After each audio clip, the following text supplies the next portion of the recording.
বিসমিল্লাহির রহমানির রহিম। আমার নাম মাইশা, আমি সপ্তম শ্রেণীতে পড়ি। একাডেমি স্কুল অ্যান্ড কলেজ আয়োজিত ঘরোয়া অনুষ্ঠান সভা বাংলাদেশের অভ্যুদয় ইতিহাস।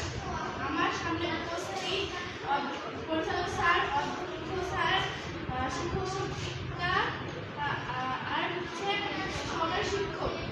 আমার পক্ষ থেকে সবাইকে জানাই আসসালামু আলাইকুম এবং আদাব।